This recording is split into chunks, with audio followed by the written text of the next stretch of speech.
뭐.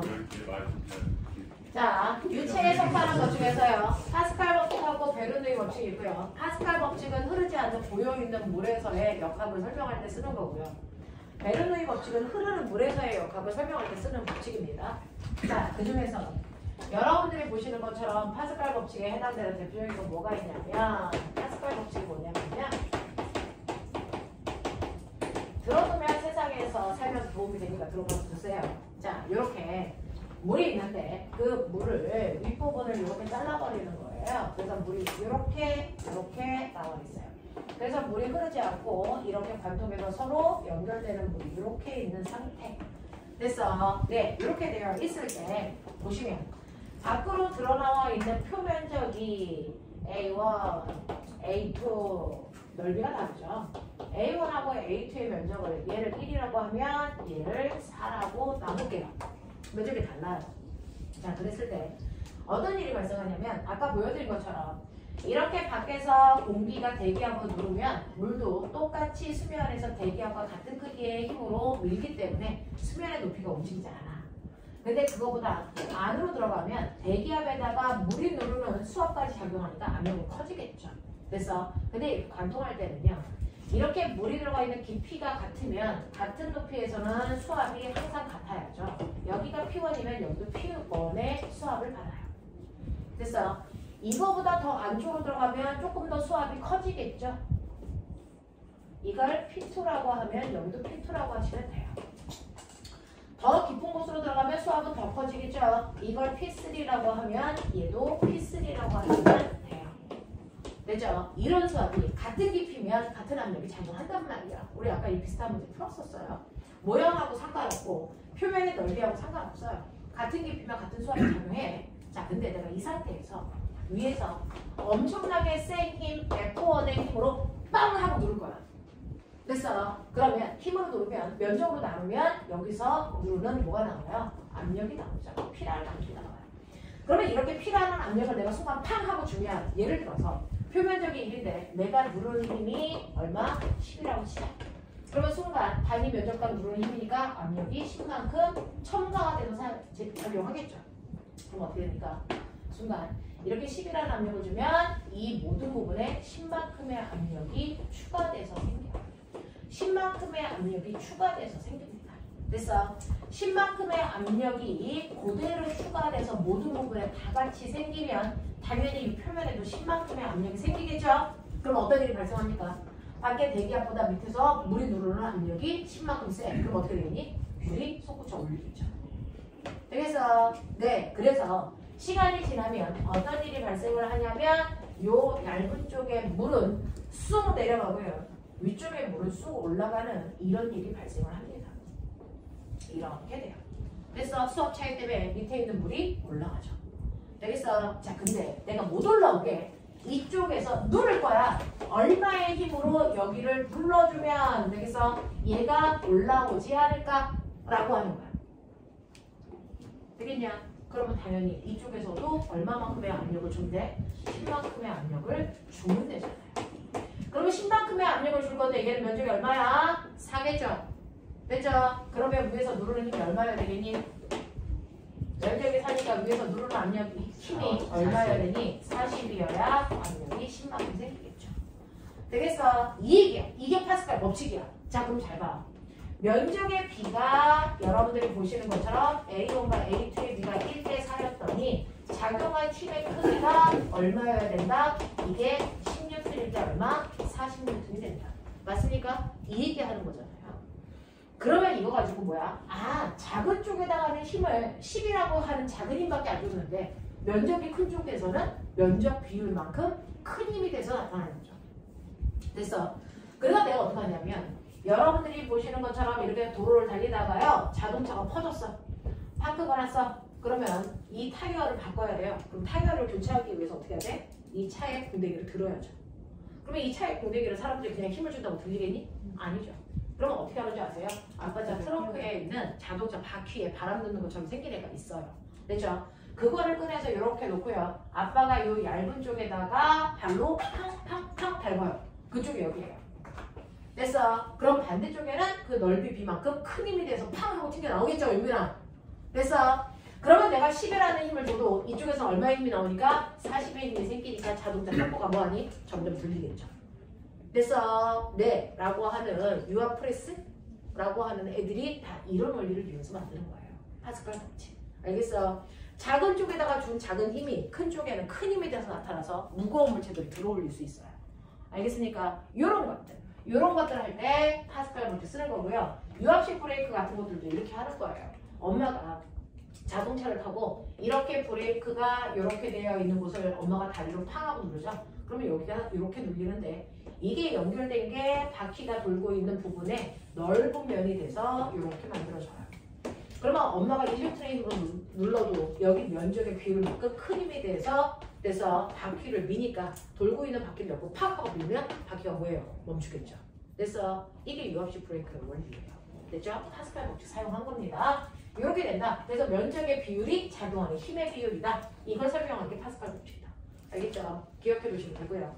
베르누이 법칙이 뭐냐면 베르누이 법칙을 하기 전에 흐르는 물에서 작용하는 또 다른 게 있어요. 이게 연속 방정식이라는 게 있네요.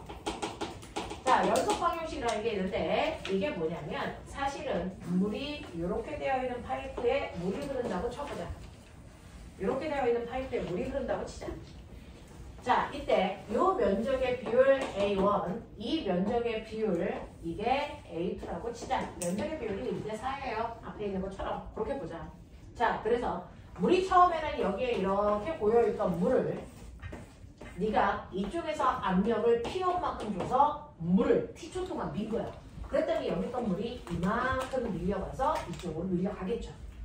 됐어. 그랬을 때 T초 동안 밀 때 물이 흐르는데요. 물이 흐르는 속도 V1 T초 동안 흘렀어요. 그래서 밀려나간 물의 전체 부피가 1리터였다고 치자. 그럼 여기서 1리터의 물이 밀리면 여기서 몇 리터의 물이 밀려오니? 1리터의 물이 밀려오죠. 됐어. 자, 1리터라고 하는 같은 부피의 물이 밀려오는데 부피는 민넓이 곱하기 높이죠. 여기는 밀면적이 작아요? 여기는 밀면적이 넓어요? 그럼 밀려간 거리가 뭐 해야 되니? 작아야 되죠.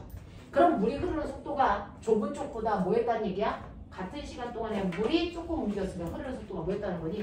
늦었다는 거야. 그래서 넓은 쪽에서 물이 흐르는 속도를 V2라고 하자. 되겠어? 자, 그러면 보시면 좁은 쪽에서 물이 밀려나간 물의 부피가 양쪽이 같거든요. 이 좁은 쪽에서 물의 부피는 밑면적 A1에다가 높이 곱하면 되는데 이 물이 밀려나간 거리는 속력에다 시간 곱하면 돼요.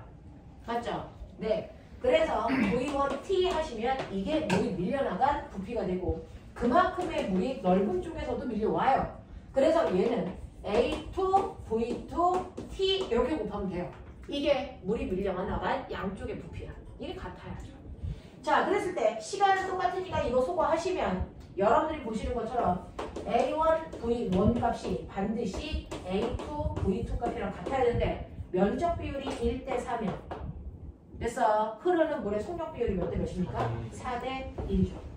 그러니까 물은 그래서 흐르는 관의 부피가 그 넓이가 뭐 할수록 좁을수록 물이 흐르는 속도가 뭐하다? 빠르다.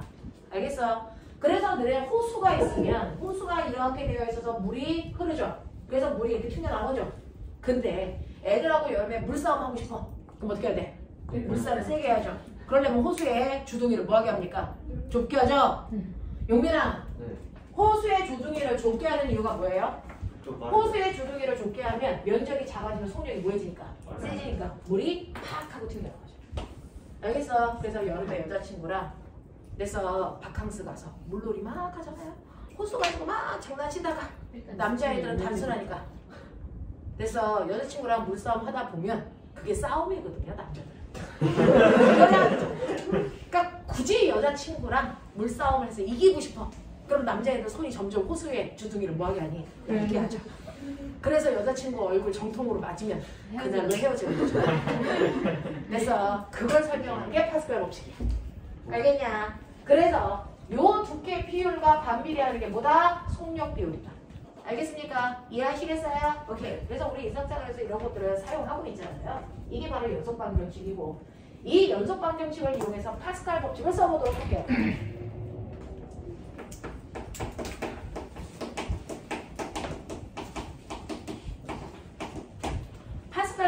보시면 파스칼 법칙이라고 하는 건 되죠? 이렇게 요 물이 흐르는 이 관이 있어요. 이 관이 있는데 이 관의 두께와 높이가 다르다고 치자. 이 두께는 얇아서 A1, 이 두께는 두꺼워 A2. 그래서 A1과 A2의 비율이 1대4라고 칠게. 그럼 두께 비율이 1대4면 내가 여기서 물을 P1이라는 압력으로 밀면 아까 배웠죠?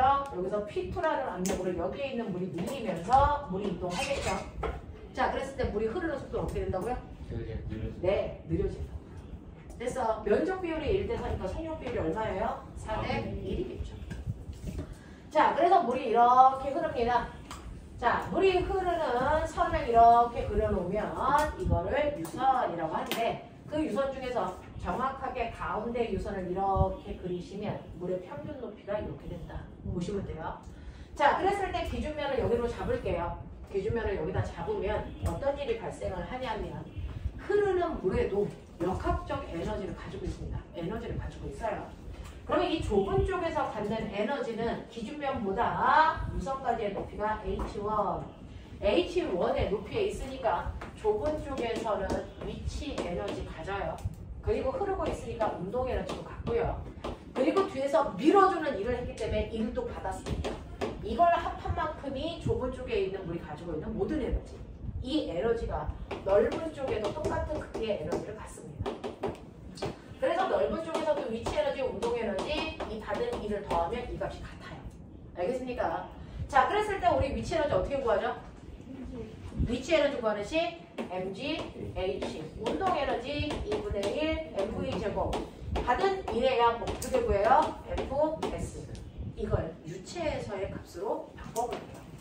유체에서는 질량 m으로 안 쓴다 그랬죠? 뭐라고 쓴다 그랬어요? 그렇죠. 로 뭐라고요? v, g, h, 1 좁은 쪽의 높이가 이거니까. 되겠어요? 더하기 보시면 2분의 1 질량을 뭐라고 쓴다고요? 로 v. 이때 좁은 쪽에서 물이 흐르는 속도를 v1의 제곱 이렇게 가죠. 자, 그 다음에 힘은 어떻게 구한다 그랬어요? 압력 곱하기 면적. 그래서 좁은 쪽이 작용하는 압력이 P1. 그 다음에 면적은 A1. 그래서 밀려나간 거리인데 여기서 밀려나간 거리 아까 어떻게 구한다 그랬죠? 물이 흐르는 속도에다가 시간 곱한다 그랬어요. 됐죠? 그래서 V1, T 이렇게 쓰면 되는 거야. 그걸 넓은 쪽에도 똑같이 써요. 로, V, G, H2 요 높이를 H2로 잡을 거란 말이죠. 되겠죠? 더하기 2분의 1 로 V, V2의 제곱 더하기 P2, A2, V2, T 이렇게 하면 돼요. 알겠어요? 자, 근데 여기에서 이상한 거 보여요? 같은 값이 있어요. 이게 뭐지 보면은? 부피요. 이게 뭐죠? 부피요. 여기에 부피 있어요. 찾아보세요. 여기서도 부피 있어요. 올 것 같아요. 면적 곱하기 부피. 요만큼이 뭐예요? 이게 부피입니다. 맞아요. 네. 그 부피가 여기도 있고 여기도 있고 똑같은 의미에서 요것도 같은 양의 부피입니다. 되겠어? 그러면 이게 다 뭐가 되니? 약분이 되겠죠. 되겠어? 그래서 유체에서의 위치의 에너지는 mgH가 아니고 m만 뭘로 바꾼다? 로로 바꾼 로지 H1이 유체에서의 위치를 증거하시게요. 단지 m만 로로 바꾸면 돼요. 유체에서의 운동 에너지도요. m만 로로 바꾸면 됩니다. 로 V1 제곱. 됐어? 네, 유체에서의 받은 일은 그냥 압력으로 바뀝니다. 되겠지? 이렇게 써지는 거예요. 그래서 로지 H2 플러스 2분의 1 로 V2의 제곱 더하기 P2 이렇게 가시면 돼요. 됐죠? 이게 바로 유체에서의 역학적 에너지다라고 하는 거고 요걸 설명한 게 바로 베르누이 법칙입니다. 그래서 베르누이 법칙은 유체에서도 에너지는 뭐 된다? 보존된다. 유체에서도 에너지는 보존된다. 그래서 그 보존되는 에너지를 이렇게 표현할 수 있다. 양쪽에. 되겠어? 네. 그냥 원을 다 반대쪽으로 투로 바꾸시면 되고요. 됐죠? 네. 저기 영상에서 다 찍으니까 혹시 못 찍은 거, 못 쓴 거 있으면 영상 보십시오. 자, 이렇게 된다라고 하는 거예요. 그러면 이제 제가 조금 여러분들이 보기 편하라고 이 그림을 좀 편안하게 그려봐 드릴게요. 자. 자, 어떻게 그릴 거냐면 이 그림을 이런 식으로 그린다면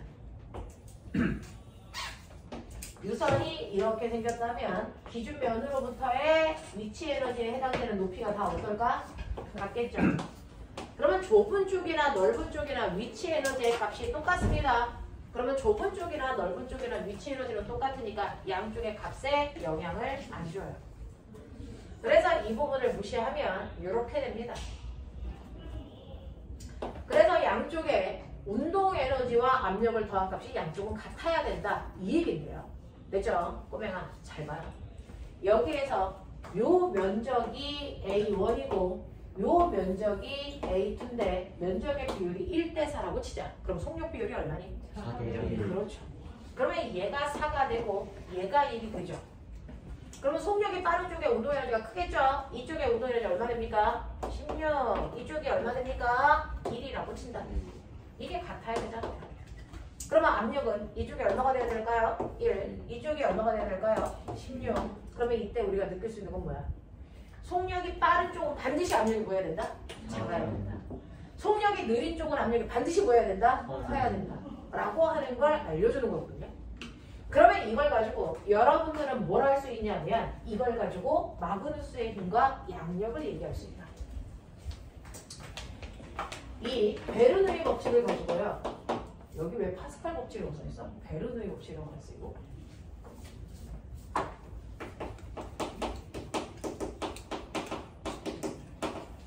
이 베르누이 법칙을 가지고 우리가 얘기할 수 있는 게 마그누스의 힘입니다. 마그누스의 힘이 공을 던졌을 때 그래서 나타나는 현상을 설명하는 건데요. 공을 이렇게 던집니다. 그럼 공이 가겠죠. 그러면 공이 앞으로 나간다는 건 사실은 여기에 있는 공기를 그래서 옆으로 밀치면서 가는 거죠. 그럼 공기가 어떻게 됩니까? 거꾸로 뒤로 가는 것처럼 보이죠. 알겠습니까? 뒤로 빠져나가는 것처럼 보이죠. 그래서 아빠가 자동차를 타고 공기를 가르면서 가면 그래서 창문을 열어오면 공기가 뒤로 가는 것처럼 보이죠. 그래서 머리카락이 날리는 겁니다. 됐죠? 이 현상이 생기는 거야. 자, 근데 공을 그냥 던지는 게 아니고요. 이 공을 회전시키면서 던질게요. 커보고 되겠어. 그러면 어떤 일이 발생합니까? 공이 회전하는 방향과 공기가 흐르는 방향이 반대죠. 이 공기가 흐르는 속도가 빨라질까 느려질까? 느려지겠죠. 얘는 공이 회전하는 방향으로 공기가 흐르죠. 공기가 흐르는 속도가 뭐해질까요? 빨라지겠죠. 그럼 선생님이 뭐라 그랬어요? 선생님이 뭐라 그랬어요? 속력이 빠른 쪽은 압력이 작다. 속력이 느린 쪽은 압력이 크다. 그러면 공기가 이렇게 공을 이렇게 던지면 얘가 이렇게 가다가 포물선을 그리면서 떨어져야 될 거잖아. 근데 회전을 시키는 순간 위 아래쪽에 압력 차이가 생겨요. 위쪽에 압력이 훨씬 더 커져요. 그냥 던진 것보다. 그럼 얘 어떻게 떨어질까요? 우리가 던졌을 때 원래 떨어지는 모습보다 앞으로 가면서 센 압력을 위에서 받으니까 뚝 떨어지겠죠. 이게 커브공이죠. 되겠습니까? 거꾸로 회전시키면 어떻게 될까? 거꾸로 회전시키면 공이 위로 뜨겠죠. 실제로는 뜨지 않고요. 훨씬 더 수평은 많이 날아가면서 떨어져요. 알겠습니까? 그래서 타자가 그래서 공을 치려고 할 때 위치를 정확하게 잡지 못하게 되는 거죠. 알겠습니까? 이걸 커브공이라고 하는 거예요. 이걸 우리가 마그누스의 힘이라고 한다. 납득해요?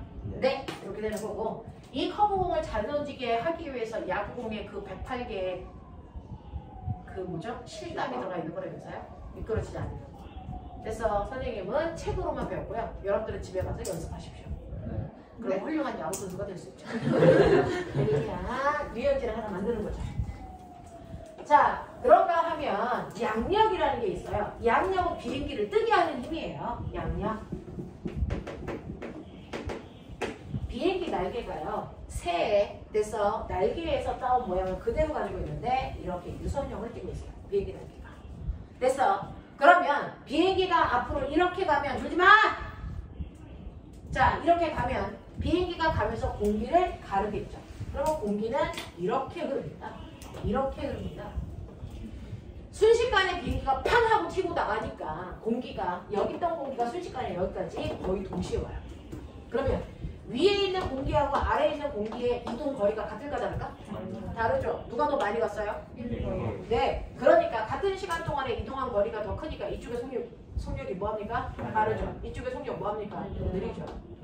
그러면 같은 시간 동안에 움직이니까 속력이 뭐합니까? 네, 여러분들이 보시는 것처럼 위에 있는 속력이 훨씬 더 빠르고요. 아래에 있는 속력이 느린데 속력이 빠르면 압력이 뭐하다? 작다. 속력이 느리면 압력이 뭐하다? 크다. 그래서 비행기가 뭐한다? 뜬다. 알겠습니까? 이게 비행기를 뜨게끔 하는 양력이라는 힘을 만드는 원리입니다. 알겠어? 이렇게 된다. 이게 다 베르누이에서 온 거다. 알겠습니까? 이렇게 됩니다. 그래서 선생님이랑 용과 관련된 몇몇 개의 문제만 보고 나머지는 됐어. 어렵지만 풀어가지고 오셔야 생각하는 힘이 커집니다. 되겠죠? 자, 여러분들 보시면 자, 114페 114번 답 114번 답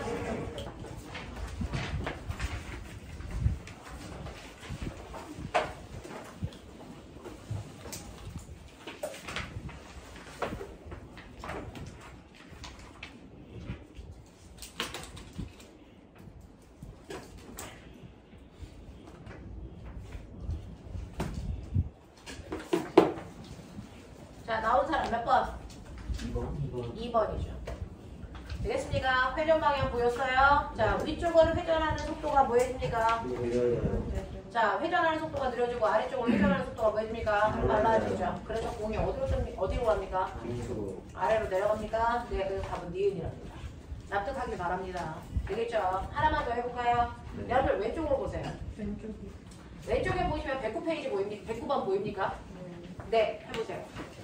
109번.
했어요. 109번도요. 이건 뭐 계산하는 문제가 아니고 여러분들이 배운 거 가지고 하시면 되는데 속력은요. 넓은 쪽이 빨라요? 좁은 쪽이 빨라요? 그러니까 어디가 제일 빨라요? V2. 그 다음 어디야? V3. 그 다음 얼마야? V1이야. 됐어? 그러면 속력이 빠르면 압력이 크다는 얘기야? 작다는 얘기야?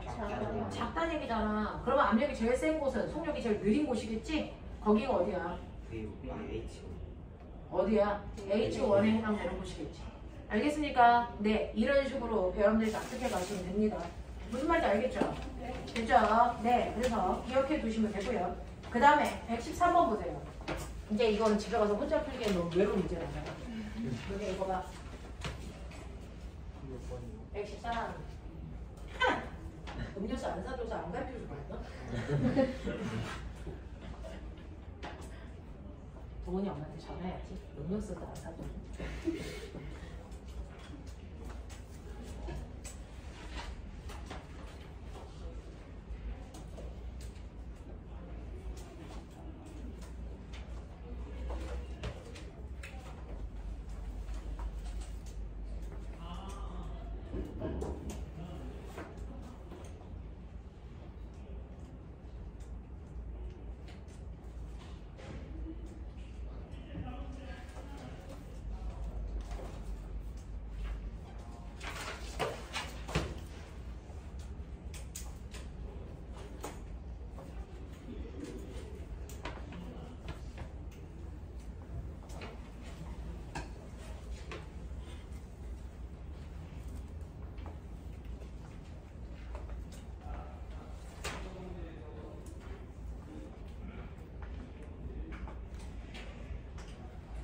자, 113번 보시면요. 이거는 중학교 3학년 때 배웠던 내용 그대로 이용하시는 거예요. 우리 중3 때 뭐 배웠어요? 위치 에너지, 운동 에너지 이거 배운 거예요. 됐죠? 여기 물통이 어마어마하게 커다란 물통에 물이 고여 있는 거예요. 그래서 여기 밑에 구멍을 뚫으면 그 물이 빠져나오는 속력이 생기겠죠. 됐어. 이 입구를 약간만 이렇게 틀면 물이 이쪽으로 솟아 올라가겠죠. 어디까지 올라갈까? 이 얘기예요. 됐죠? 자, 그랬을 때 올라가는 높이는 나중에 얘기하시고 일단은 속력부터 구해볼게요. 자, 여기에서 뭐라 그랬냐면, 됐죠? 밑에 있는 입구에 비해서 위에 있는 이 넓이는 뭐하다? 밑에 있는 구멍의 입구에 비해서 이 넓이가 뭐하다 그랬어요? 엄청 크다 그랬어요. 그러면 면적의 비율이 얘가 S1, 얘가 S2라고 한다면 S1 대 S2가 얘는 엄청 크다 그랬으니까 10,000대 1 정도 된다. 이렇게 생각해보면 속도는 어떻습니까? V1 대 V2의 비율은 얼마입니까? 1대 만이다. 이런 얘기잖아요. 자, 그러면 얘가 10만이면 10만이고 됐어. 네, 100만이면 100만이고 얘가 무한대면 얘가 무한대죠. 그래서 상대적으로 얘에 비해서 얘의 속도는 엄청나게 뭐하다? 느리다. 엄청나게 느리니까 됐어. 그 넓이 차이가 무시할 정도로 엄청나게 넓어요 라고 하면 이쪽의 넓이가 무시할 정도로 엄청나게 좁아요. 이런 얘기는 뭐냐면 됐어. 이쪽의 속도는 무시할 정도로 상당히 뭐하다? 느리다. 그러니까 거의 여기에 있는 물은 뭐에 있다? 정지되어 있다. 이 얘기가 하고 싶은 거야. 그 얘기를 이렇게 돌려서 얘기한 거야. 알겠습니까? 졸려면 이것을 하랬다. 자, 이런 식으로 여기의 면적과 여기의 면적 비율이 됐어. 3대4, 5대6 뭐 이런 식이 아니고요. 됐죠? 이쪽의 면적이 상당히 넓기 때문에 여기에 물이 흘러도 여기는 고인물의 상태다. 그래서 정지되어 있는 것처럼 생각해보면 된다. 그러면 이쪽에 있는 물 전체의 역학적 에너지는 유지돼야 되니까 여기를 기준으로 하면 여기는 운동 에너지하고 위치 에너지 중에 운동 에너지 무시하니까 뭐밖에 없다? 위치 에너지밖에 없고요. 여기를 기준으로 했기 때문에 여기는 위치 에너지가 얼마입니까? 0이죠. 그럼 여기는 다 무슨 에너지만 있어요? 운동 에너지만 있어요. 그럼 결국은 여기에 있는 물체가 갖는 무슨 에너지가? 위치 에너지가 여기서 나올 때 온전히 무슨 에너지가 돼서? 운동 에너지가 돼서 나온다. 이 얘기 하고 싶은 거야. 납득 버전? 오케이. 자, 유체에서의 위치 에너지 어떻게 구하니? 유체에서의 위치 에너지 로 G H 됐어. 위치 에너지 구하는 공식 그대로인데 질량만 로로 바꾸면 된다 그랬어. 운동 에너지 구하는 식 뭐야? 2분의 1 운동 에너지 뭐니? 로 V 제곱 이거잖아. 로 날라가잖아. 알겠습니까? 네. 그래서 이때 속력은 여러분들이 보시는 것처럼 EGH 이렇게 가면 되지? 이렇게 구할 수도 있어. 자, 그러면 결국은 여기 있는 위치의 에너지가 운동 에너지로 바뀌었어. 그러면 얘를 입구를 이렇게 올리면 됐어? 그 운동 에너지가 다시 무슨 에너지가 돼? 위치 에너지가 될 때까지 올라가겠지? 그 높이가 얼마일까? 그 높이가 얼마일까? 1.8m 그대로 올라가겠죠. 무슨 말인지 알겠어? 그래서 얘가 솟구쳐 올라갈 수 있는 높이는 얼마까지? 원래 높이 1.8m까지 올라가요. 됐어? 에너지의 전환만 있을 뿐 추가된 에너지는 존재하지 않아. 무슨 말인지 알겠습니까? 이런 얘기야. 알고 보면 별거 아닌데 문제 딱 보면 이거 뭐지? 라고 하는 문제가 또 하나 더 있죠. 그 옆에 보시면 115번. 여기까지만 하고 운동량, 충격량으로 넘어갈기라. 나 딸기 여기 돌아왔는데.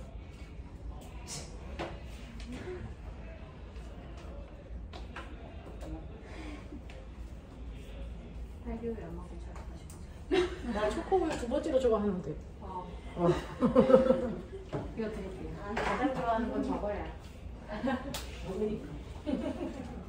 왜 그랬어 너? 큰 실수한 거야 오늘.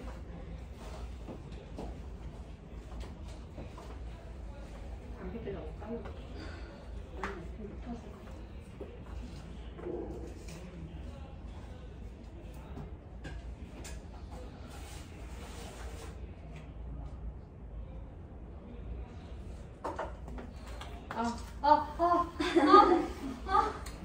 내 거 나중에 생겼어. 칠판 항상 깨끗해야 되잖아. 사진이. 아니 나 중력센터에서 금방 가. 칠판 찍으려고 하면 달려서 싫어. 근데 안 풀어? 네.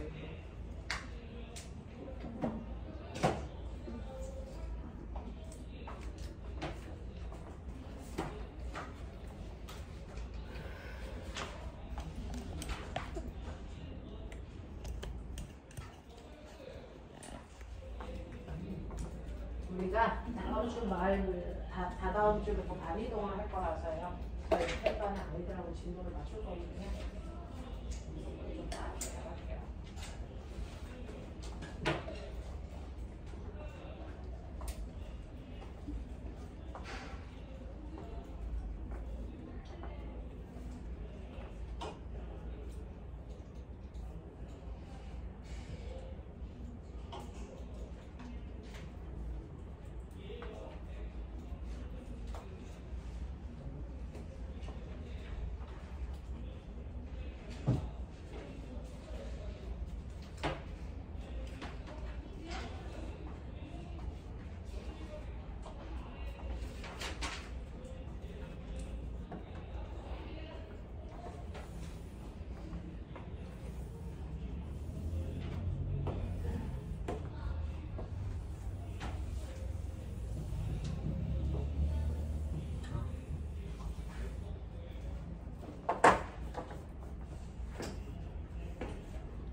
자, 생각하는 거죠.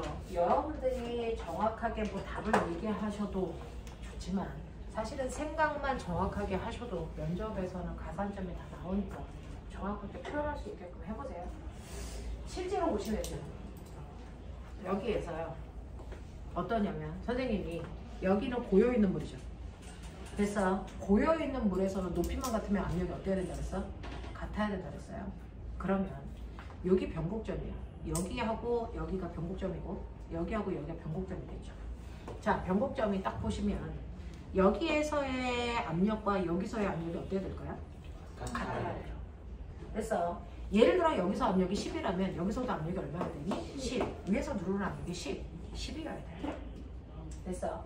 근데 뭐라 그랬냐면 노란색 액체에 비해서 선생님이 그린 보라색 액체의 밀도가 훨씬 더 크거든요. 그래서 액체의 밀도가 훨씬 더 커요. 그래서 여기서는 밀도를 뭐라고 줬냐면 여기서는 로1이라고 주고 로2라고 줬는데 로1에 비해서 로2의 밀도가 훨씬 크다 이렇게 줬어요. 그래서 엄청 크다 라고 줬어요. 네, 그 엄청 큰 애가 많이 모여서 10을 만든 거고요. 얘는 그래서 가벼운 애들끼리 모여서 10을 만든 거예요. 그러면 왜 이렇게 압력 차이가 큽니까? 그거는 위에서 나오는 압력 때문이야. 알겠습니까? 네, 위는 이쪽이 넓죠? 이쪽이 좁죠? 됐어. 네, 그러면 물이 흐르는 속도가 이쪽이 뭐 할까요? 빠르겠죠? 자, 속도가 빠르면 누르는 압력은 뭐 할까요? 작겠죠. 됐어. 얘는 속도가 느리기 때문에 물이 여기 있는 기체가 누르는 압력이 뭐 할까요? 크겠죠. 그러면 여기서 누르는 압력이 꼬맹아 얼마라고 할까요? 9라고 치면 여기서의 압력은 작으니까 1이라고 쳐보자. 됐어. 여기에서 누르는 압력이 9인데 여기서는 10이래요. 그러면 요만큼의 압력이 얼마일까요? 1이라는 얘기죠. 됐어? 그래서 9에다가 1을 더해서 10 됐다는 얘기죠. 납득합니까? 네. 여기서는 공기가 누르는 압력이 1인데 여기가 10 됐대요. 그러면 여기에서 얘네들이 누르는 압력이 얼마일까요? 9란 얘기예요. 알겠어? 네. 그랬을 때 여기 보시면 노란색이 같이 있는 얘네들은 누르는 압력이 똑같을 거야. 의미가 없어. 됐어? 네. 의미가 없어. 그래서 얘네들의 압력 차이는요. 똑같은 부위는 의미가 없으니까 날려보내시면 요만큼의 압력과 요만큼의 압력 차이가 얼마가 난 거야. 요만큼의 압력과 요만큼의 압력 차이가 얘가 얼마라면 됐어? 1이라면 얘는 얼마여야 되니? 9여야죠. 무슨 말인지 알아? 그래서 위에 누른 것과 합쳐서 얼마 만들 수 있다? 10이라고 생각하시면 되는 거잖아요. 납득하니? 납득하겠어? 그러면 여기의 압력은 1밖에 안 되고 여기의 압력은 9나 되네. 이쪽의 압력이 더 큰 거네. 됐어? 그래서 여기서 뭐라 했어요? 여기서 누르는 압력 P1과 여기서 누르는 압력 P2. P1에서 P2를 뺀 값 얼마? 9에서 1 빼면 얼마? 8. 그거 어떻게 구하면 돼요? 9에서 1 빼면 되겠죠. 8 나오겠죠. 그러니까 여기에서의 수압과 여기서의 수압의 차이를 구하시면 되겠죠. 결국은 그거야. 알겠어? 그러면 여기서 압력 어떻게 구한다 했어? 압력 어떻게 구하는 거니? 로 G, H 이게 압력 구하는 식이잖아요. 그럼 여기 압력이 세니까 여기 압력 구해야죠? 여기에 뭐 있어요? 루트 G, H. 맞아. 네. 거기서 이 압력을 빼면 되겠죠. 알겠니? 그러니까 뭡니까? 로 1G, H. 이렇게 하시면 됩니다. 이해돼? 이해돼? 됐죠? 그래서 이렇게 이 아이들이 같은 높이에서는 압력이 같아야 되거든요. 근데 위의 압력의 차이는 요만큼의 액체가 다른 아이들의 압력 차이가 똑같다. 알겠어? 네, 이렇게 구하시면 돼요. 알겠죠? 이렇게 합니다. 우리의 해설판에서는 얘의 밀도에 비해서 무시할 정도로 작기 때문에 이걸 아예 없앴어요. 근데 실제로 있는 게 맞습니다. 알겠어? 네, 이렇게 가시는 거예요. 이해해요? 오케이. 그래서 답에 약간 오류가 있어서 겸사겸사 설명해봐 드렸습니다. 됐죠? 자, 그래서 거기에 면적 비율이 3대1이니까 속력 비율 얼마로 가시면 돼요? 1대3으로 가시면 되고. 됐죠? 네, 그거 가지고 이렇게 정리해 주시면 되겠어요. 자, 이렇게 해서 베르누이 법칙하고 파스칼 법칙이 뭔지를 여러분들 대충 보여드렸고, 유체역학은 문제가 많지는 않지만 생각해야 되는 문제가 있으니까 풀어가지고 오시면 되겠어요. 숙제는 카드방에 올릴게요. 넘어가죠. 우리는 지금 창의 문제였고 대외 기출 문제 안 하니까 넘어가시면 그 다음에 해야 되는 부분이 어딥니까? 네, 운동량이라고 하는 184페이지로 가시면 돼요. 184.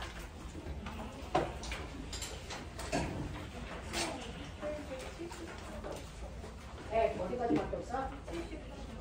170까지밖에 없어요. 네, 그 뒤는 선생님이 조금 있다가 복사 한번 가져다 드릴게요.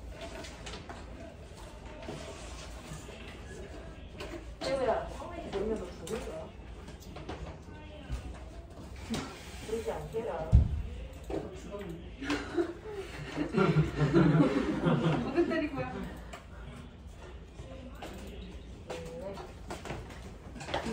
자, 그래서 운동량에 해당되는 거 하죠. 선생님, 윤선이가 깨우지 말라는데요? 아니 저 지금 이러고 있었는데 자꾸 이러고 있었는데 눈 감을 때마다 때려요. 눈을 왜 감아 그렇게? 죽었어? 진짜 어이없다. 그렇죠. 친구가 너를 생각해서 깨우는데 맞아. 눈 깜빡거릴 때마다 때려. 눈에 깜깜을 빵 이러냐? 눈 많이 건조해서 그런 거야. 다시 도전하잖아. 눈 두 번만 건조했으면 씨. 자, 조금 이따 가져다 볼게요. 네, 이제 운동량과 충격량에 대한 얘기를 하자. 자, 운동량과 충격량에 해당되는 내용은 다 물리원을 해가지고 오셨으니까. 그래서 네, 이미 여러분들이 다 알고 계신 내용이야. 그래서 별반 새로운 내용은 없는데 어떤 내용이 있는지 볼게요. 자, 여러분들이 보시는 어떤 물체가 움직인다? 움직이는 물체는 정지되어 있을 때는 생기지 않았다가 움직이는 순간 생기는 물리량들이 있어요. 됐죠? 이렇게 정지되어 있을 때는 나타나지 않다가 움직이고 있을 때만 생기는 물리량들이 있어요. 자, 그 운동할 때 생기는 물리량에는 뭐가 있냐면 첫 번째, 일할 수 있는 능력이죠. 자, 중학교 3학년 때 배웠어요. 일할 수 있는 능력을 뭐라 그러니? 그렇지. 근데 움직이면서 일할 수 있는 능력이 생기니까 그 에너지를 뭐라 그러니? 그렇죠. 그래서 이렇게 움직이는 물체는 움직이기 때문에 일할 수 있는 능력인 운동 에너지라는 게 생겨요. 그래서 예를 들어서 바닥에 어떤 물체 2kg짜리가 오른쪽으로 5m/s의 속력으로 움직이고 있잖아. 그럼 얘는 일할 수 있는 능력이 생겨. 얼마만큼? 2분의 1 mv 제곱이니까 얼마만큼 생깁니까? 25줄만큼 생기겠죠. 이런 거. 그래서 또 이렇게 움직이는 애는요. 그 방향 그 속도로 계속 가려고 그러죠. 그래서 바뀌려고 하니 안 하니? 안 해.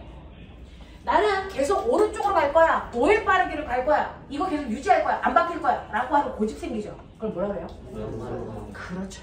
그걸 우리가 관성. 관성 중에서도 무슨 관성? 운동 관성. 요게 생기죠.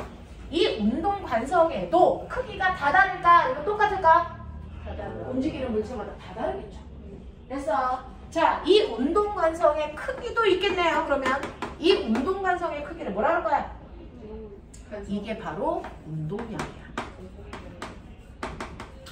됐어. 그 운동량을 P라고 하고 운동량 구하는 방법이 뭐였지? MVP. 그렇죠. MVP. 못 외우면 병신이죠. MVP. 알겠습니까? 이렇게 되는 거 아니야? 그러면 여기서 하나만 짚고 가자. 운동 관성만 있니? 관성에는 또 다른 관성이 있죠? 뭐가 있어요? 정지관. 그렇죠. 정지 관성도 있죠. 그러면 정지 관성의 크기도 있어? 그게 뭔데? 0. 지랄. 신경 쓰느라. 물질마다 정지되어 있으려는 관성의 크기가 다 똑같은 거 다 다를까? 이거 다 달라요. 됐어. 그러면 정지 관성의 크기는 뭐야? 정지 관성의 크기가 뭘까? 정지 관성의 크기가 바로 그 물체의 뭐다? 질량이다. 그래서 이렇게 얼음판에요. 강호동 아저씨가 앉아있고 유치원생이 앉아있으면 그래서 정지 관성을 깨야 움직일 거 아니야. 누구한테 힘을 많이 줘야 깨지니? 왜? 출력이 크니까. 알겠어? 그러니까 정지 관성의 크기는 질량이고요. 운동 관성은 그 질량에다가 속도를 곱한 만큼이 운동 관성의 크기야. 알겠어? 자, 그러면 이러한 정지 관성의 크기가 질량인데 질량이 1kg라고 치자. 그러면 얘는 1kg만큼의 정지 관성을 가지고 있는 물질이야. 됐어? 이 정지 관성의 크기를 질량 중에서도 우리가 고유 질량 이렇게 표현해. 알겠냐? 뭐 이런 식으로 표현한단 말이야. 자, 그래서 이런 식으로 물체가 정지되어 있을 때의 질량을 우리가 자 정지 관성의 크기를 질량이라고 해서 우리가 낸 질량값이 그걸 얘기한 거야. 무슨 말인지 알겠니? 근데 우리 질량이랑 비슷한 것처럼 보이는 무게 있지. 됐어? 무게는 왜 생기는 거야? 중력. 네, 중력의 크기죠. 그러면 지구는 1kg짜리 물체의 중력이 얼마니? 10N이죠. 이게 지구 거야. 맞아요. 네, 이거를 우주로 가져가면 이 질량 얼마니? 1kg이죠. 정지관성의 크기는 그래서 지구에 있을 때나 우주에 있을 때나 달에 있을 때나 변해 안 변해? 안 변해. 그러니까 우리는 이거를 질량을 뭐라고 하니? 고유한 값이라고 하는 거지. 그래서 근데 10N짜리 물체를 우주로 가져가. 몇 뉴턴? 몇 뉴턴? 0뉴턴이죠. 우주에 가고 중력이 없으니까. 알겠어? 이런 식으로 중력의 크기, 무게는 장소에 따라 뭐한다? 변하는 값이다. 그럴 거면 질량하고 무게가 같은 값이야? 같은 거야? 아니잖아. 그러니까 이거 헷갈리면 되냐 안 되냐? 안 되잖아. 됐어? 그래서 무게와 질량은 전혀 다른 값이에요. 되니? 그러니까 무게가 얼마야? 그랬는데 혼자서 1kg이요. 이렇게 병신이라니. 무슨 말인지 알겠어? 무게와 질량은 전혀 다른 걸 얘기하는 거야. 알겠죠? 네, 머릿속에 지대로 넣으셔야 된다. 알겠죠? 그래서 정지관성의 크기가 질량을 나타내는 거고요. 중력의 크기가 무게였던 거고요.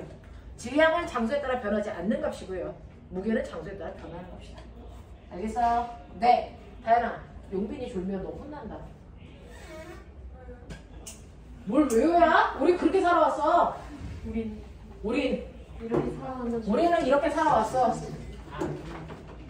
대체 용빈이 안 졸게 해라. 용빈이 안 졸 것 같아?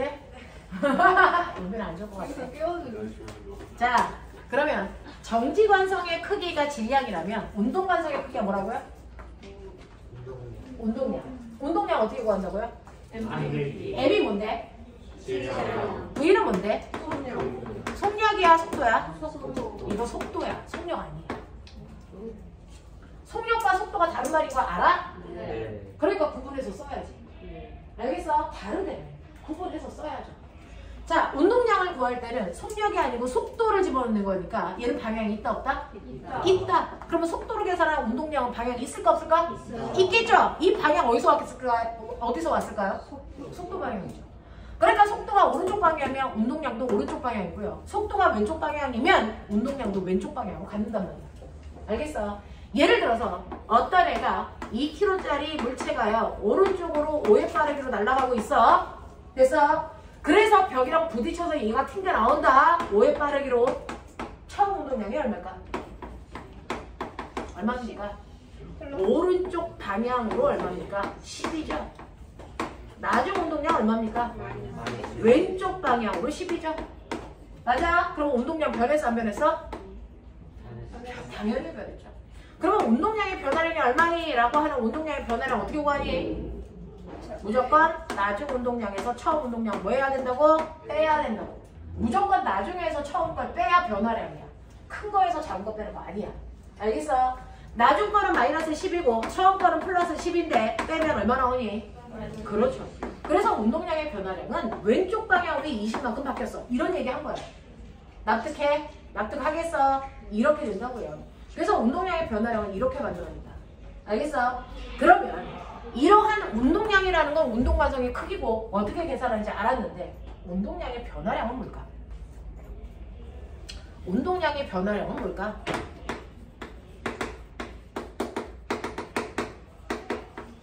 이게 뭐냐?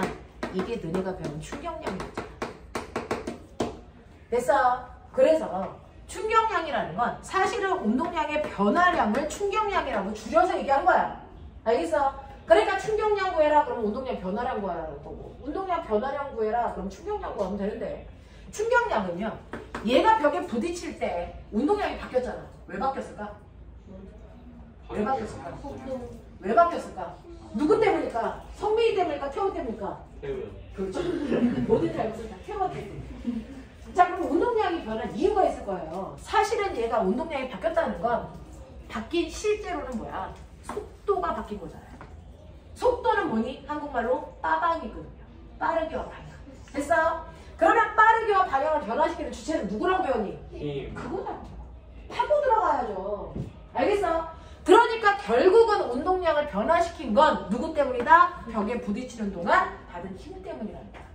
알겠어? 근데 힘을 살짝만 한 번만 탁 받고 말하느냐 아니면 계속 받았냐 이거에 따라 변화 정도가 다르겠죠. 그래서 실제로 운동량의 변화량은 받은 힘과 그 힘을 받는 데 걸리는 시간의 곱으로 나타낸다. FT. 알겠습니까? 그래서 FT 아일랜드. 뭐? 재미가 봤어. 어디에 재미가 있어? 아이를 재료는 거 아니야? 네. 유치원을 좀 비싼 데로 오지. 이건 아이야. 재미가 왜 이렇게 안 싸지? 너무 비싼 유치원을 가라. 나는 거저 티가 났지.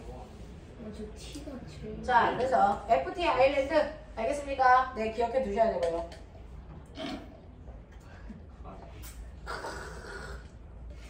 술 아니야.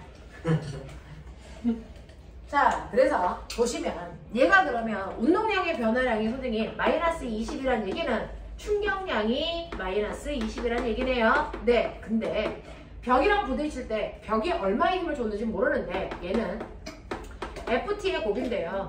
제가 벽이랑 부딪힐 때 시간은 계산했어요. 0.1초 만에 아이가 부딪혔다가 튀겨나갔어요. 알겠어? 그럼 벽으로부터 받는 힘은 얼마입니까? 마이너스 방향 얼마? 200N의 힘을 받는 거죠. 아니야. 벽으로부터 부딪힌 시간이 1초였어. 그럼 벽으로부터 받은 힘은? 마이너스 20이죠. 알겠습니까? 네. 그렇다면 우리가 느끼는 거 똑같은 운동량의 변화량이 충격량을 가지고 있더라도 접촉 시간이 길어지면 받은 힘의 크기 뭐해진다? 작아진다. 됐어. 힘이 작아지면 어떤 일이 발생하는 줄 아세요? 똑같은 높이에서 여러분들이 과학의 날 행사 됐어. 여기에 떨어지는 달걀이 어떤 애는 떨어졌는데 난자에서 깨졌죠. 근데 우리 조는 떨어뜨렸는데 안 깨졌죠. 그래서 우리 조가 이긴 거죠. 그래서 라고 하는 결과가 다르게 나타나요. 결과가 다르게 나타나는 이유가 뭘까? 라고 하는 겁니다. 결과가 다른 건 뭔가 그 안에 원인이 달라요. 되겠어? 네. 그 원인을 찾으셔야 됩니다. 자, 그럼 보시면 이때 이 달걀이 2kg짜리라고 시작. 네, 이 정도는 돼야 먹을 게 있죠. 그죠? 이 건물의 높이가 20m라고 시작. 그러면 이 달걀이 떨어지기 전에 달걀이 가지고 있는 위치 에너지 A와 B 어때? 같죠? 다른 게 없죠? 위치 에너지 mgh니까 2 곱하기 중력 가속도 곱하기 높이 이만큼의 위치 에너지 가지고 있어. 근데 얘가 떨어져 바닥에 닿기 직전에 위치 에너지가 다 뭘로 바뀌니? 운동 에너지로 바뀌죠. 그러면 얘네들이 갖는 운동 에너지 크기가 바닥에 닿기 직전에 같을까 다를까? 똑같아요. 그래서 위치 에너지가 똑같았으니까 그러니까 바닥에 닿을 때 속력도 똑같습니다. 그래서 네, 속력은 2분의 1 곱하기 2 곱하기 V제곱으로 계산하시면 나오는데 그래서 이때 속력은 14가 나와요. 그래서 14m/s의 속력으로 떨어진다고 시작. 자, 그래서 바닥에 부딪힌 다음에 둘 다 멈췄지. 그러면 떨어지기 직전에 얘가 가지고 있는 처음의 운동량은 가나나나 2 곱하기 14니까 둘 다 얼마? 28. 나중 운동량은 얼마? 0. 알겠어요? 그러면 운동량의 변화량은 얼마? 마이너스 28. 바뀔 게 없어요. 그렇죠? 네. 다른 게 아무것도 없는데 결과가 다르게 나오잖아. 뭔가 다른 게 있겠지. 아직 우리가 못 찾은 거겠지. 뭘까? 운동량의 변화량은 충격량이라고 했는데요. 얘가 바닥에 닿아서 멈출 때까지 걸린 시간을 보니까 이 새끼는 겁도 없이 그냥 시멘트에 떨어뜨린 거야. 그러니까 깨졌겠죠. 근데 얘는 그 비싼 라텍스 방석 위에 떨어뜨린 거야. 됐어. 그러면 쿵 하고 떨어지는 게 아니구나. 쿵 떨어졌는데 라텍스 방석 미니까 이거는 튕기는 거지. 됐어. 그래서 몇 번 튕겨서 완벽하게 멈출 때까지 걸린 시간이 얘는 0.1초 만에 멈췄다면 얘는 10초 걸렸어. 그러니까 라텍스는 비싼 걸 쓰자. 알겠습니까? 네, 이런 거죠. 라텍스 닥쳐. 자, 잠깐만요. 장갑? 라텍스 라텍스 장갑? 집에 가서 엄마한테 사자마자. 그게 뭐야? 처음 얘기했어. 엄마가 그렇게 근데 열심히 너무 하고 비싸. 있는 아니 이거 침대 매트리스 종류야. 10원 세트. 자, 그래서 마이너스 28이니까 만약에 0.1초 만에 떨어졌다면 얘는 바닥으로부터 마이너스 280N의 힘을 순간 받았다는 거야. 그래서 얘는 10초니까 얼마입니까? 마이너스 2.8N의 힘을 받았다는 거죠. 그래서 접촉하는 시간이 다르기 때문에 물체의 작용은 뭐가 달라지니? 힘이 달라지죠. 그래서 그 중에서 이 달걀은 100N의 힘으로 깨진다고 쳐봐. 이 새끼는 280N 줬으니까 깨졌겠죠. 얘는 2.8N 줬으니까 깨졌겠어? 안 깨졌겠어? 안 깨졌겠죠. 알겠습니까? 이렇게 되는 거예요. 됐죠? 그래서 접촉 시간만 길게 하면 작용하는 힘이 작아지니까 안에 있는 애가 안전하구나. 그러니까 교통사고가 났을 때 안전하게 그 안에 있는 사람이 죽지 않으려면 접촉 시간을 길게 하기 위해서 안에 뭐를 달아야겠다? 에어백을 달아야 되겠다. 알겠습니까? 이렇게 해서 안전장치들이 만들어지는 거야. 무슨 말인지 알겠어? 네. 아빠 자동차 앞에 본네트라는 거 있는 거죠? 네. 범퍼. 그래서 그걸 다리를 꾹 밀어보면 어떻게 될까? 꾹 찌그러져. 아빠한테 쳐맞아. 알겠어? 이거 현대에서 만들었는데 왜 이따위로 만들었어? 그걸 그따위로 만들어서 아빠가 안전한 거야. 많이 찍어야지. 그래서 만약에 그게 아니고요. 아빠를. 그래서 여러분들 그 장갑차 만들듯이 강한 철판으로 만들었다. 그럼 이거 찌그러져가 안 찌그러질까? 안 찌그러져. 그거 좋은 처지. 단단할수록 접촉 시간이 뭐해지니? 짧아져. 그러면 거기에 있는 우리 아빠는 힘드신 거지. 그래서 이게 잘 찌그러져야 찌그러지면서 쑥 들어가니까 접촉 시간을 뭐하니? 길게 하는 거야. 그게 더 안정적인 거야. 무슨 말인지 알겠어? 그러니까 너네가 나중에 군대에 갔을 때 그래서 내 장갑차에 타는 순간 나 이제 끝났다. 망했다. 알겠습니까? 이런 거죠. 그래서 그 장갑차에 타는 애들은 뭐야? 여기에 헬멧을 쓰고 타요. 안전장치 안에다 넣는 거야. 헬멧 딱딱하지 않아요? 그 헬멧 안에 밖은 딱딱하죠. 총알 안에 많이 안 안에 스펀지 있죠. 그러니까 군대를 가봐야 알죠. 알겠어요? 네. 모자를 물컹물컹한 걸로 쓰면 좋겠죠. 어느 군대에서 북한에서 그런 거 주나?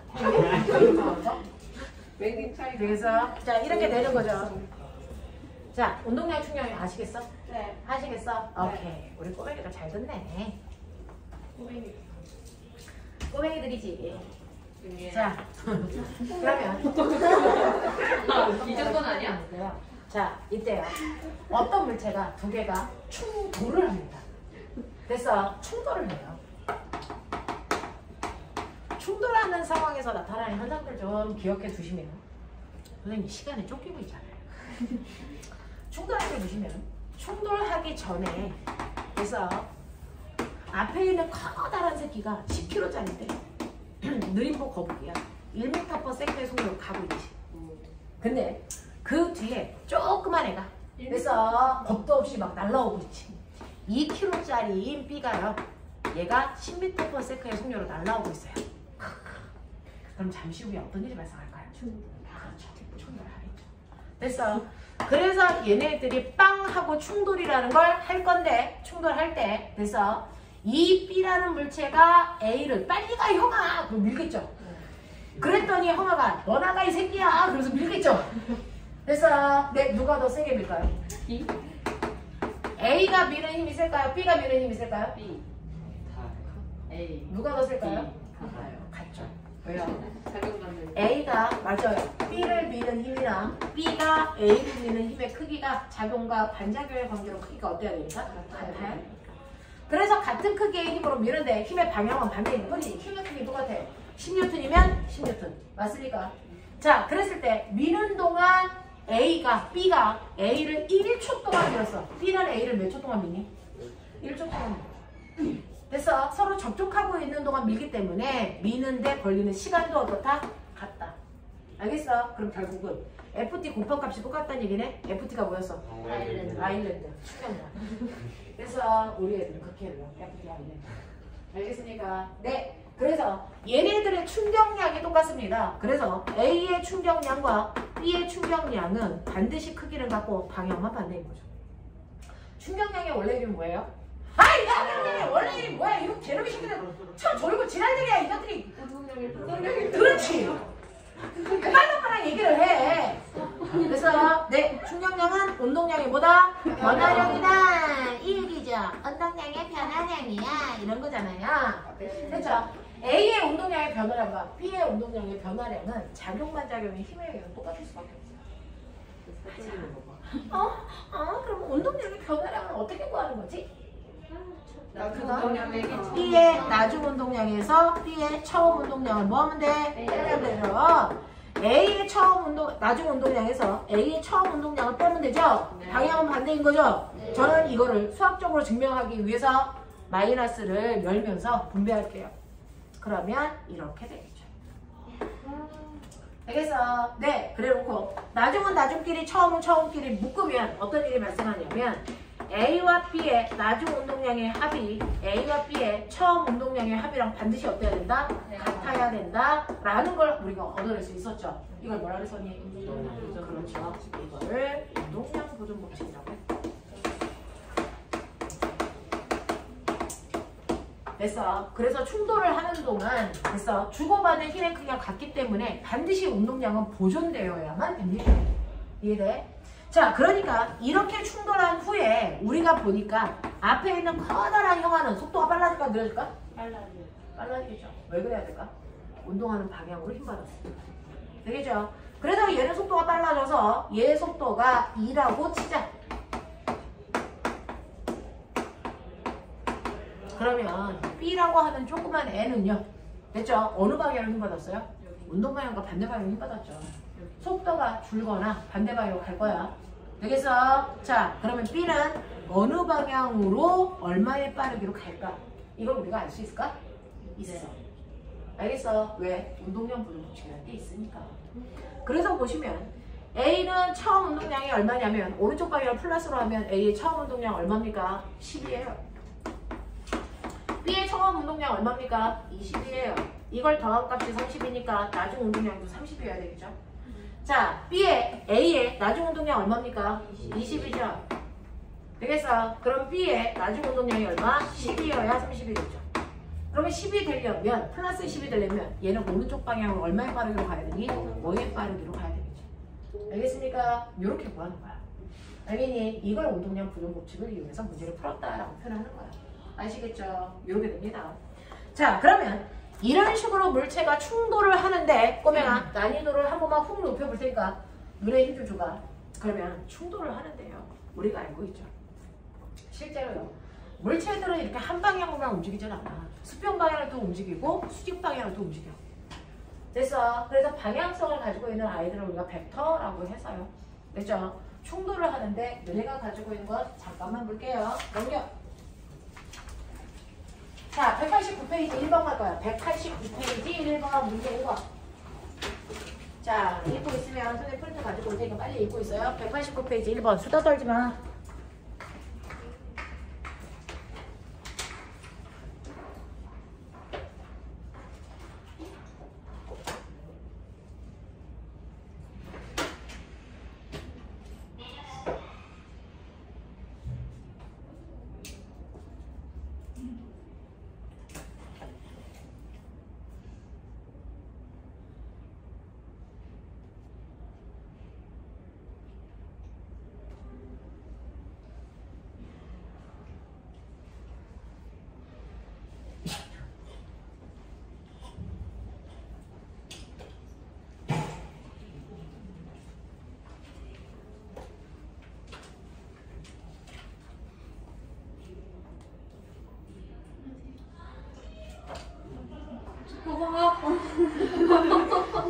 내 안녕하세요라고 했잖아. 선생님은 뭐였어? 아니 선생님이 왜 갖다가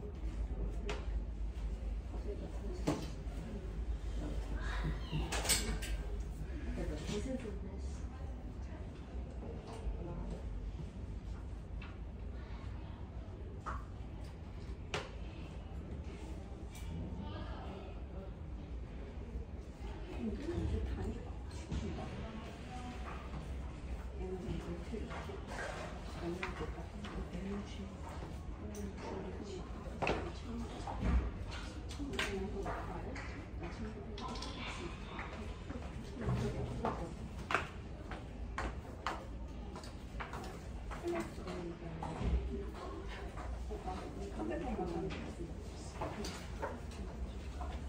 자, 보시면요. 지금 벡터라는 개념을 모르는 친구들도 있고 아는 친구들도 있는데요. 이렇게 방향을 가지고 있을 때 우리가 앞뒤 방향은 플러스 마이너스로 놓고 하는데요. 앞뒤 방향이 아닐 때는 벡터 합성하시는 거예요.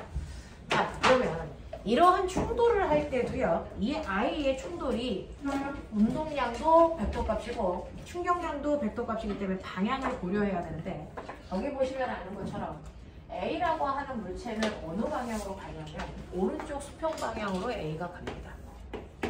그래서 A라고 하는 2kg짜리 물체가요. 4의 빠르기로 오른쪽으로 가고 있고요. 그 다음에 B라고 하는 I는 됐죠? 3kg짜리가 여러분들이 보시는 것처럼 이쪽 방향으로 2의 빠르기로 가고 있다가 중간에서 빵 하고 충돌을 해서 얘가 이쪽 방향으로 날아간다는 얘기야. 그래서 그랬을 때 이쪽 방향으로 날아가는 속도가 얼마야? 이제 이게 궁금해. 이거 어떻게 풀어야 될까? 라고 하는데요. 이거는 각각의 그냥 운동량을 더해서 이거 운동량 8이고 이거 운동량 6이니까 더해서 14야. 그러니까 이쪽 14 돼야 돼. 이거 아니거든요. 방향이 달라요. 그러면 어떻게 해야 되냐면 A라는 물체의 운동량은 수평 방향의 운동량이 있고 수직 방향의 운동량이 있었어. 맞아. 그 중에서 A는 오른쪽 수평 방향으로 운동량 8 가지고 있고요. 수직 방향 운동량은 없었어요. 그래서 B는 어떠냐면 B는 수평 방향 운동량을 얻고요. 수직 방향 위쪽 방향으로 운동량이 6 있었어요. 그걸 따로따로 계산하셨어야 돼요. 그러면 충돌하기 전에 수평 방향의 운동량은 8이고 수직 방향 운동량은 6이 있다는 거야. 그러면 충돌이 끝나도 이 두 물체가 수평 방향으로는 운동량을 얼마 가지고 있고요?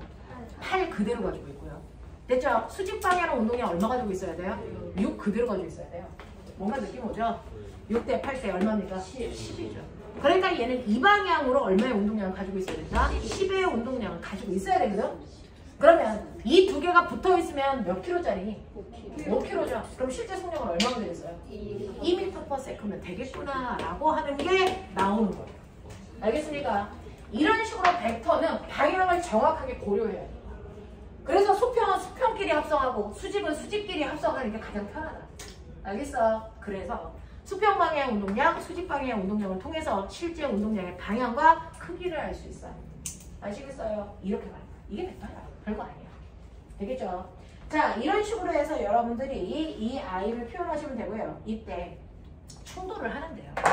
그러면 충돌을 꽝 하고 할 때 충돌하는 순간에 마찰이 있을까 없을까? 있을 수도 있고 없을 수도 있는데 대부분은 있겠죠.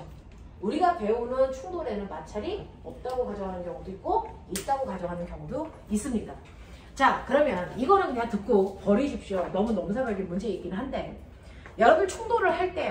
마찰이라는 게 작용하지 않을 때의 충돌을 우리가 뭐라고 하냐면 탄성 충돌이라고 해요. 탄성 충돌이라고 합니다. 자, 그런가 하면 마찰이 있을 때의 충돌을 우리가 얘기하는데 그 중에서 마찰이 있는데 마찰이 조금 작용해. 그걸 우리가 뭐라 그러냐면 비탄성 충돌. 마찰이 엄청 커. 그걸 완전 비탄성 충돌 이렇게 표현해요.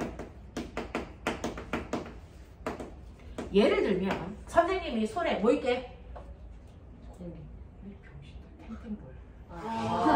마음의 눈을 안 열어? 새끼들이 죽고 싶냐? 이씨. 자, 선생님 손에 탱탱볼 있는 거 보이지? 네. 그렇지. 와. 거짓말쟁이다. 너무 재밌어요. 자, 이렇게 탱탱볼이 있는데 마찰이 없어요. 그러면 이 높이 H에서 떨어뜨리면 얘가 바닥에 부딪혔다가 뭐하니? 튕겨 올라오겠지? 어디까지? 어디까지? 통력이 0이 마찰 없어요. 어디까지 튕겨 올라와요? 저 원래 높이까지 튕겨 올라와요. 됐어? 이게 무슨 충돌? 탄성 충돌. 알겠니? 네, 의미를 보여드리는 거예요. 근데 실제로는 물체를 여기서 놓으면 됐어? 어디까지 튕겨 올라올까요? 실제로는 그거보다 낮은 높이까지만 튕겨 올라왔다가 이렇게 내려가겠죠. 자, 그러면 왜 원래 높이까지 못 올라와? 바닥과의 마찰 때문이죠. 일반적으로 마찰이 있단 말이죠. 됐어? 네, 이 상태가 바로 비탄성 충돌이에요. 그럼 완전 비탄성 충돌은 뭘까요? 내가 본 게 탱탱볼이 아니야. 두부야. 엄마가 사온 두부야. 그럼 어떻게 되니? 찰퍼덕하고 떨어지죠. 두부야? 아니야. 이게 완전 비탄성 충돌이야. 알겠어? 이런 느낌이야. 이런 느낌이야. 자, 그러면 이러한 충돌 세 가지가 있는데 그 중에서 우리가 조금 전에 배웠던 운동량 보존 법칙은 어떤 충돌에서 성립하는 거니? 탄성 충돌. 이 탄성은? 돼요. 될 것 같은데. 네, 안 돼요? 돼요. 안 돼요. 이거는? 돼요. 돼요. 운동량 보존 법칙이라는 건 충돌을 할 때 어떤 형태의 충돌이든 상관없어요. 왜? 충돌하는 순간에 주고받는 힘의 크기 무조건 어때야 되니까? 같아야 되니까. 작용반작용. 알겠어? 시간도 무조건 어때야 되니까? 같아야 되니까. 운동량은 어떤 충돌인지 구분할 필요가 없어요. 됐어? 그래서 구분할 필요가 있었으면 물리 원부터 무슨 충돌에만 성립해? 이런 거 배우겠죠. 그런 거 배운 적 없죠. 됐어? 운동량은 항상 성립합니다. 자, 그렇다면 운동 에너지는 충돌하기 전과 충돌 후가 보존될까? 탄성 충돌 보존될까 안 될까? 얘 마찰 없어. 돼요. 그러면 되죠. 얘 마찰 있어. 안 되죠. 역학적 에너지 중에 일부가 열 에너지로 발생한다고 배웠잖아요. 그러니까 안 된다. 알겠어? 그래서 너네가 가지고 있는 1-1번 문제를 해결했고 2번 문제가 뭔지 뉘앙스 보자고요. 충돌 과정에서 이런 운동 에너지가 있대. 운동 에너지가 감소했다는 얘기죠. 왜? 마찰이 존재했다는 거죠. 알겠어? 그러니 적어도 얘는 뭐야? 탄성 충돌은 아니겠구나. 무슨 말인지 알겠어?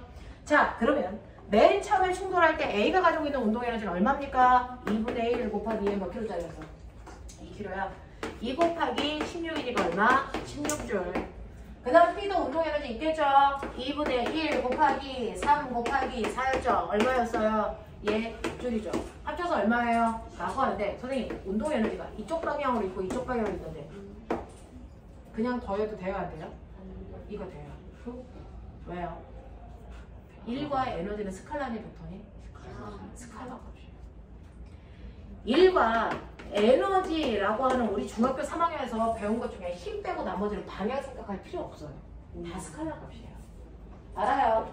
그러니까 운동의 에너지는 스칼라 값이니까 오른쪽, 왼쪽, 위, 아래 방향 따질 필요가 없단 말이야. 알겠어? 네. 그러니까 수평 방향, 수직 방향 나눌 필요 없이 각각의 운동 에너지 구해서 그냥 더하면 돼. 알겠죠? 그래서 맨 처음에 충돌하기 전에 운동 에너지가 얼마였냐면 22줄이었어. 알겠습니까? 네. 스칼라기 때문에 그래요. 됐어. 그러면 충돌한 후에 운동 에너지 얼마인지 볼게요. 2분의 1 곱하기 5kg짜리 속력이 얼마였죠? 2였으니까 4. 곱하면 얼마입니까? 10이죠. 그러면 나중 운동 에너지가 10이니까 운동 에너지 변화량이 얼마입니까? 12. 그만큼의 열 에너지 손실된 거야.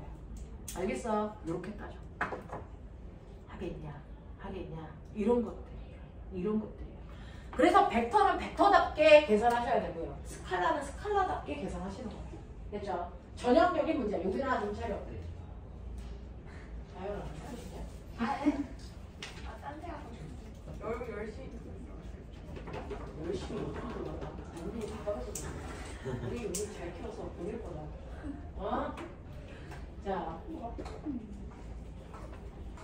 이렇게 된다. 그래서 한 문제도 이런 느낌으로 가시면 됩니다. 됐죠? 한 번만 다시 연습해 볼까요? 호명아, 2번 문제. 30분. 30분은 나오는 문제라는 게 사이드 나오나? 판단해. 나올 거 없어. 다 들어. 빨리 풀어.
자, 보시면요.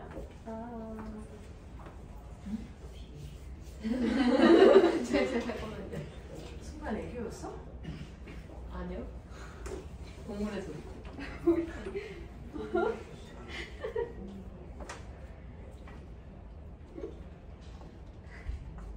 나는 안 좋아. 이거 졸아서 하는 거 아니야? 시안해요.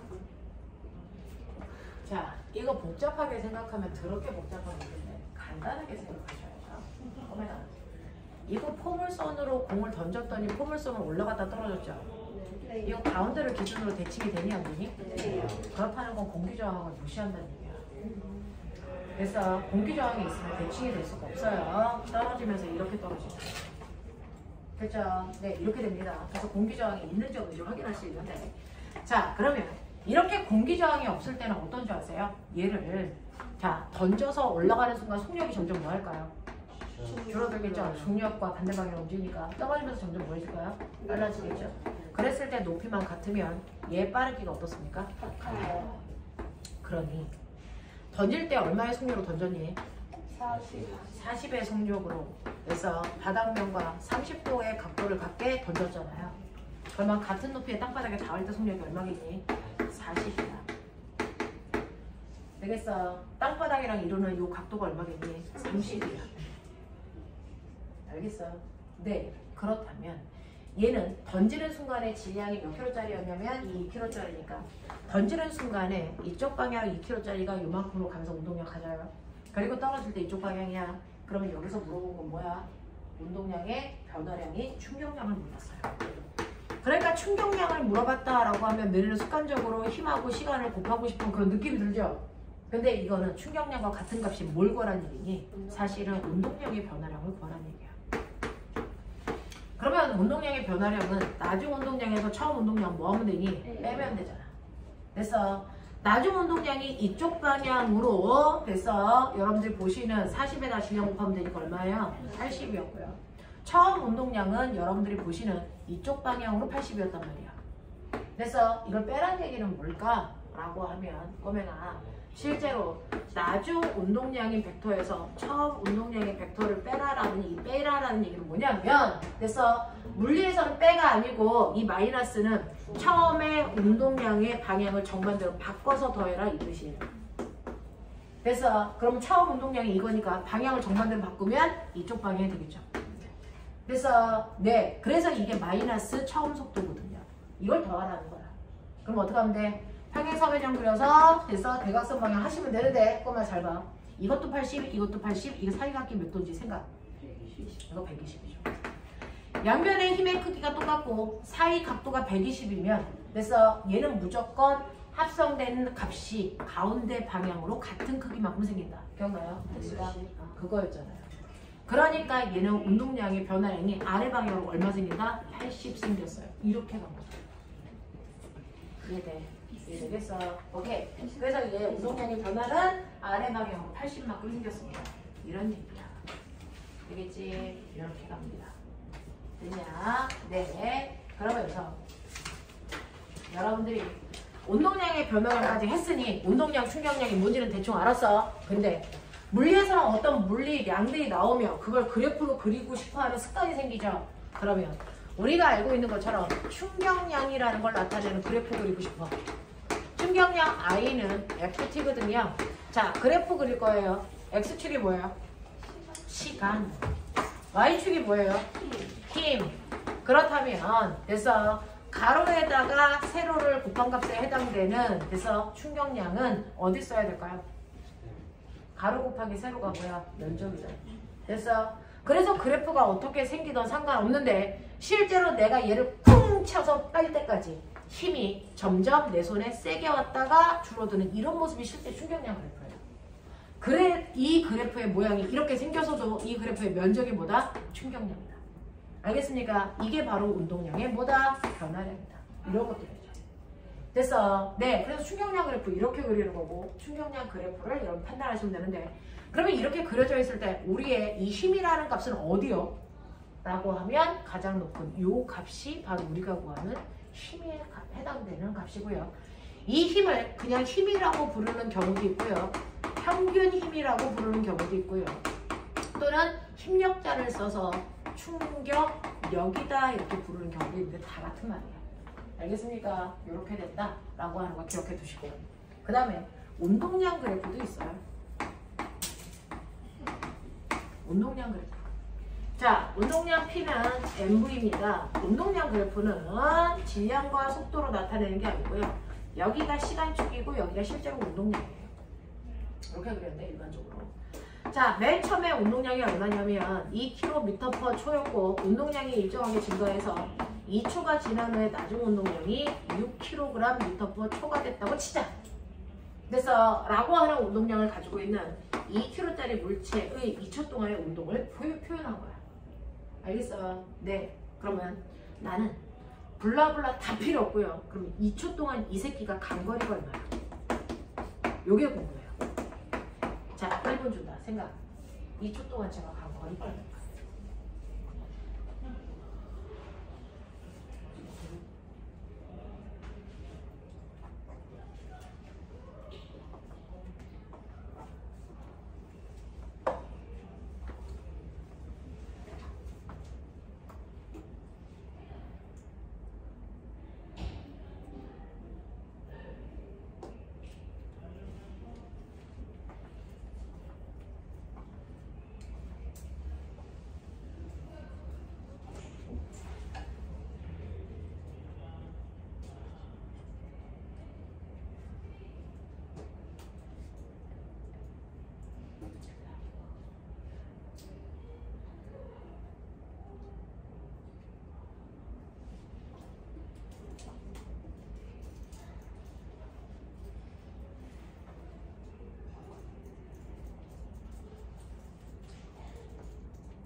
생소하죠? 근데 사실은 이거 다 물리원에서 배우고 오신 거예요.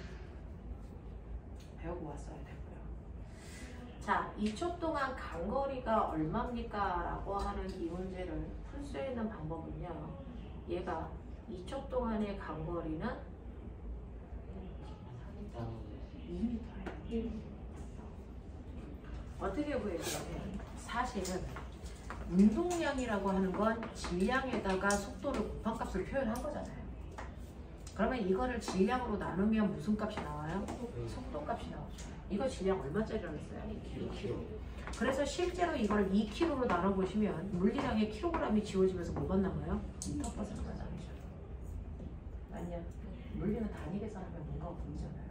단위 계산하는 연습 하셔야죠. 그래서 보시면 이걸 그대로 VT 그래프로 바꿀 수가 있단 말이죠. 질량으로만 나누면. 생긴 모양 개형은 그대로 갑니다. 개형은 그대로 가고요. 처음에 출발할 때 속력이 얼마였어요? 1이었고요. 2초가 지난 후에 속도가 얼마였어요? 3이에요. 그러면 얘는 평균 속력이 얼마니? 2죠. 그러면 평균 속력 2로 2초 동안 갔으니까 간거리가 얼마입니까? 4네요. 2가 아니고. 네, 4요. 됐어. 이렇게 구하시는 거. 되겠죠? 자, 그러면 우리는 이제 간거리를 어떻게 구해야 되는지를 여러분들은 PT 그래프를 VT 그래프로 바꾸면 되는데 질량으로 나눠보면 되거든요. 그러면 이때요. 이 밑에 있는 넓이는 간거리라면 기울기가 뭐였죠? 가속도. 요거 기울기가 뭐야?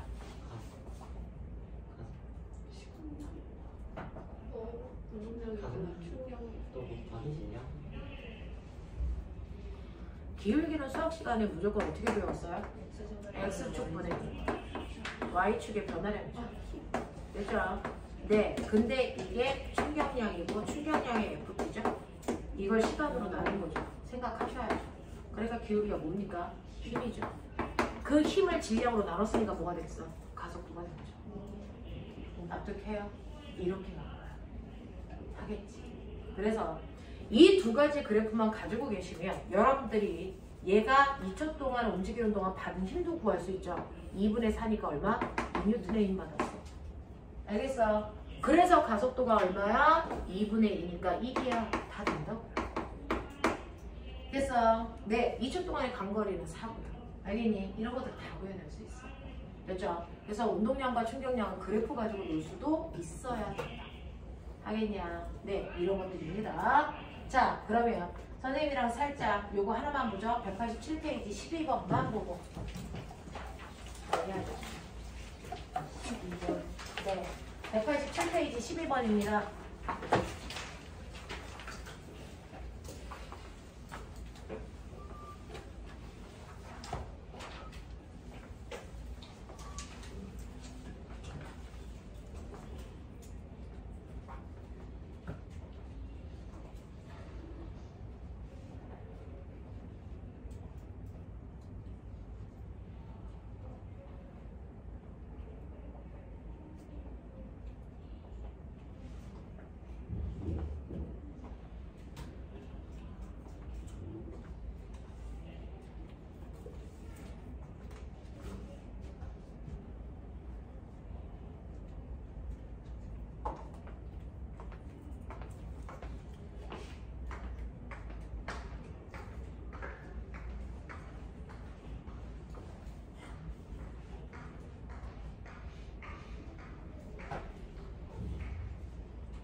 자, 해볼게요. 실제로요. 여기에 보시면 1분 동안에 몇 개가 떨어진다고 했어요?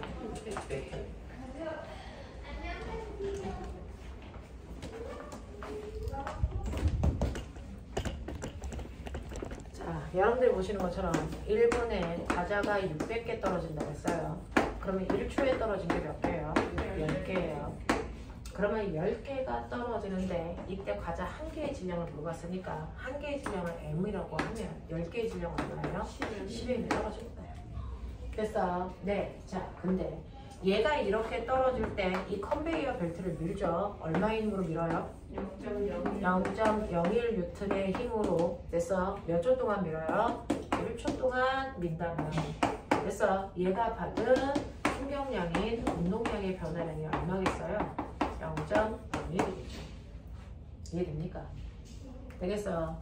자, 그러면 운동량의 변화량이 0.01인데요. 이 운동량의 변화량은 잘 보세요. 이 운동량의 변화량은 벡터값이고 방향이 있는데요. 실제로 과자가 떨어질 때요. 떨어지고 나서 수평으로 밀려요. 됐어? 그럼 수평 방향의 운동량이 있었니 없었니? 떨어지기 직전에? 없었어요. 그러니까 운동량의 변화량은 나중 운동량에서 처음 운동량을 뺄 건데. 됐어? 처음에는 수평으로 운동하는 운동량이 없다가 나중에 생긴 거죠. 맞아요. 그러니까 처음에 운동량이 없었기 때문에 나중 운동량이 운동량의 변화한다. 맞니? 이 얘기죠. 그럼 운동량 어떻게 구해요? 운동량은 질량 곱하기 뭐니? 속도죠. 질량이 얼마니? 10개니까 10m이죠.